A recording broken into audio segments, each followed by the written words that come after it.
ఆంధ్రప్రదేశ్ రైతులు ఎప్పుడెప్పుడా అని ఎదురుచూస్తున్న రైతు భరోసా నిధులపై మంత్రి నారాయణ క్లారిటీ ఇచ్చేశారు. ఒకేసారి రైతులకు 20,000 రూపాయలను అందిస్తామన్నారు. కేంద్ర ప్రభుత్వం ఇచ్చే తదుపరి విడత నిధులతో కలిపి రాష్ట్ర ప్రభుత్వం ఈ ఏడాది ఇవ్వాల్సిన బకాయిను కూడా కలిపి ఇస్తామన్నారు. దీంతో రైతుల ఖాతాల్లో 20,000 చొప్పున పడతాయని, వారు ఈ విషయంలో ఎలాంటి అపోహలకు పోవద్దని తేల్చి చెప్పారు. అంతేకాదు, కొందరు ఈ విషయంలో రైతులను తప్పుదోవ పట్టిస్తున్నారని వ్యాఖ్యానించారు. తాజాగా పశ్చిమ గోదావరి జిల్లాలోని జనసేన నాయకుడు బొలిశెట్టి సత్యనారాయణ ప్రాతినిధ్యం వహిస్తున్న తాడేపల్లిగూడెం నియోజకవర్గంలో మంత్రి నారాయణ పర్యటించారు.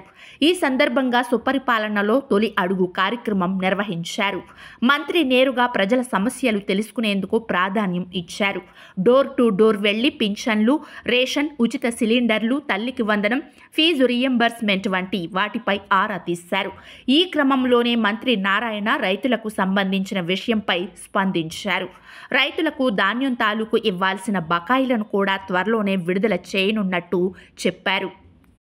త్వరలోనే రైతులకు మేలు చేసేలా 20,000ను ఇస్తామని మంత్రి తెలిపారు. పశ్చిమ గోదావరి జిల్లా సహా రాష్ట్ర వ్యాప్తంగా టీడీఆర్ బాండ్ల అక్రమాలు చోటు చేసుకున్నాయని చెప్పారు. ఈ వ్యవహారంపై విజిలెన్స్ విచారణ కొనసాగుతోందన్నారు. అక్రమాలు చేసిన వారిని వదిలేస్తే ప్రజా తీర్పునకు అర్థం ఉండదని వ్యాఖ్యానించారు. వారిని ఖచ్చితంగా జైలుకు పంపిస్తామని నారాయణ తెలిపారు. ప్రతి ఎమ్మెల్యే, మినిస్టర్ సంక్షేమ పథకాలు సరిగ్గా అందుతున్నాయా లేదా అని ఆరా తీస్తుండడంతో ఎవరైనా అందని వాళ్లు నేరుగా ఎమ్మెల్యే లేదా మినిస్టర్కు చెప్పే అవకాశం కలిగింది. ఏది ఏమైనా కూటమి ప్రభుత్వం ప్రజల సంక్షేమమే ధ్యేయంగా సమర్థవంతంగా పరిపాలన అందించడంతో దూసుకెళ్తోంది.